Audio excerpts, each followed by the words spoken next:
ሰላም ጤና ይስጥልኝ። የተወደዳችሁና የተከበራችሁ የሚዲያችን አድማጭ ተመልካቾች ለሰዓቱ እጅግ መደመጥ ያለባቸውን አስቸኳይ መረጃዎች ይዘን ቀርበናል። እስከ ፕሮግራማችን ፍጻሜ አብራችሁን ቆዩም። የአማራ ፋኖ ብሔራዊ ንቅናቄ ሸዋ ጠቅላይ ግዛት አሳምነው እዝ አጼ ዘርዓ ያዕቆብ አንደኛ ኮር በአጼ ይኩኖ አምላክ ክፍለ ጦር ስር የሚተዳደሩት አባት አርበኞች በዛሬው ዕለት በአገዙ ሚሊሻ ላይ ከባድ ጥቃት መፈጸማቸውን አስታወቁም።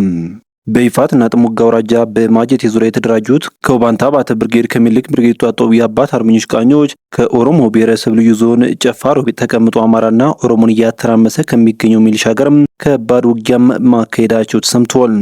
ይህ ኃይል ካሁን በፊት የማጀቴና አካባቢውን አርሶ አደር ሰብል በማቃጠልና የኢኮኖሚ ድቀት ዓላማ አስፈጻሚው ከብልጽግና የሰጠውን ተልዕኮ በማስፈጸም የሚታወቅ ነበር ያለው ህዝብነቱም፣ ሆኖም ለመውደም ለመዝረፍና ለማቃጠል አልሞ የዘመተው ኃይል ከኦሮሞ ብሔረሰብ አስተዳደር ሚሊሻ ፖሊስና መከላከያ ሰራዊት ጥምረት በመፍጠር በአካባቢው አርሶ አደሮችና አባት አርበኞች ላይ መጠነ ሰፊ ጥቃት ለመሰንዘር ሲሞክር የአባት አርበኞቹ ጨፋ ድረስ ዘልቀው በመግባት አጥቅተውና መክተው ድላቸውን አጣጥመውታል ብሏል።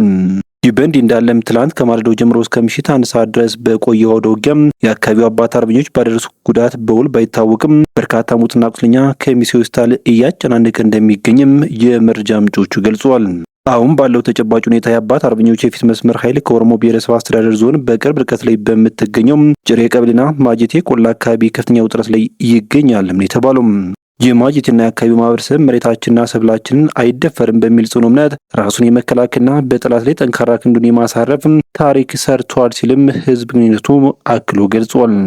በሌላ በኩል የፋኖን ግን መቋቋም ያቃተው በኮሎኔል ማቴዎስ ማዴቦ የሚመራው የአየር ወለድ ሰራዊት ቁጥራቸው 395 የሚሆኑ እማወራ እናቶችን ወደ ፋኖ የተቀላቀሉ ባሎቻችሁን አምጡ በሚል በግፍ ማሰሩ ተሰማም።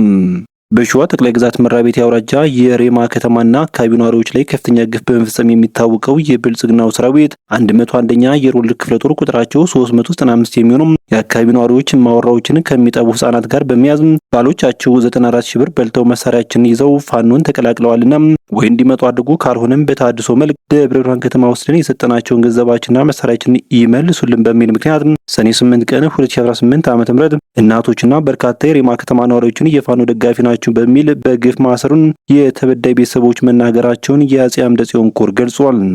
በተለያዩ ምክንያት በአገዛዙ ቤት ቆይተው ስርዓቱ በአማራ ህዝብ ላይ የሚፈጽመውን ግፍ በቦል ተረድተው በቆይታቸው ባለማወቅ በህዝባቸው ላይ ለፈጸሙት በደል ይቅርታ ጠይቀው በቀጠናው የሚገኘውን የአፋብን ሸዋ ጠቅላይ ግዛት አሳምነው እዝ አጼ አምደ ጽዮን ኮር አካል የሆነውን የአጼ ዳዊት ክፍለ ጦርን የተቀላቀሉ የቀድሞ የአገዛዙ የሚሊሻ አባላት ቁጥራቸው ከ650 በላይ መድረሱን ተከትሎ ከፍተኛ ድንጋጤ ውስጥ የገባው የብልጽግናው ኃይል በሬማ ከተማና ዙሪያው ከፍተኛ የአፈሳ ዘመቻ ከፍቶ ነፍሰ ጡር እናቶችን፣ ህጻናትን የሚያጠቡ እናቶች እንዲሁም እድሜያቸው የገፋ አዛውንት እናቶችን በግፍ ሰብስቦ በሬማ ከተማ ፖሊስ ጣቢያ ቅጥር ግቢ ውስጥ አስሮ እያሰቃየ ይገኛል ሲል የገለጸው የኮሩ ህዝብነቱም ከታሰሩት እናቶች መካከል ዛሬ አዳራቸውን ከሌሊቱ 9 ሰዓት ላይ 2 ነፍሰ ጡር እናቶች በደረሰባቸው ከፍተኛ እንግልት ታመው በከተማው ጤና ጣቢያ ላይ ሕክምና መግባታቸውንም ኮሩ በመረጃው አረጋግጧል።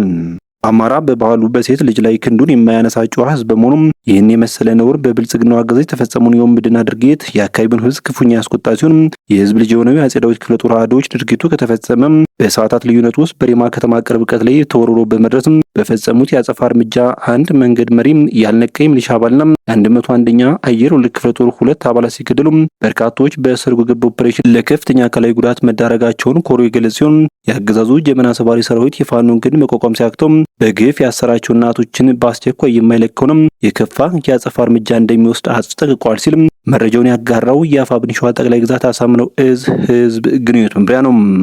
በሌላ በኩል አገዛዙ ህወሓት በፌዴራል መንግስቱ ላይ ጥቃት ለመሰንዘር ወስኗል ሲልም ህወሓትን በተመሳሳይ ትግራይ ላይ ጦርነት ሊከፍት ነው ሲል አስታውቋል። የህዝባዊ ወያኔ ሓርነት ትግራይ ወይም ህወሓት የፌዴራል መንግስት ገዢ ፓርቲው ብልጽግና የሚያራምደው ስርዓት በትግራይ ህዝብ ላይ ድጋሚ ጦርነት ለመክፈት የሚያደርገውን ዝግጅት በማታለልና በማጭበርበር ለመደበቅ እየሞከረ ነው በማለትም ኮንኖታል። ህወሓት በትናንትናው ዕለት ባወጣው መግለጫ ገዢው ፓርቲ ልዩነቶችን በኃይል ለመፍታት በማመን ቀደም ሲል በትግራይ ህዝብ ላይ ፈጽሞታል ያለውን የጅምላ ግድያ በሁለተኛ ዙር ለመፈጸም አሁንም የጦርነት ነጋሪት እየጎሰመ ይገኛል ብለዋል። የትግራይ ኃይል ጊዜያዊ አስተዳደርን በኃይል የተቆጣጠረው በብሔራዊ ምርጫ ቦርድም ህጋዊ ሰውነቱን የተሰረዘው ህወሓት ገዢው ፓርቲን በጦርነት ዝግጅትና በሰብአዊ መብቶች ጥሰቶችም ከሷል። በመግለጫው ከጥቂት ቀናት በፊት በህወሓት ላይ ሰፊ ትችቶችን በመሰንዘር የጋራ ጽሑፋቸውን ያስነበቡት አቶ ጌታቸው ረዳና የብሔራዊ መረጃና ደህንነት አገልግሎት ዋና ዳይሬክተሩ ሬድዋን ሁሴን ህወሓት በፌዴራል መንግስቱ ላይ ጥቃት ለመሰንዘር ወስኗል ሲሉም መክሰሳቸው ይታወሳል። የተወደዳችሁ ቤተሰቦች ለሰዓቱ የነበሩና አጫጭር መረጃዎች እነኝን ይመስሉ ነበር። በቀጣይ በሌሎች ዜናዎች እንዲሁም ጥቆማዎች እስከምንገናኝ በያላችሁበት በሰላም ቆዩኝ።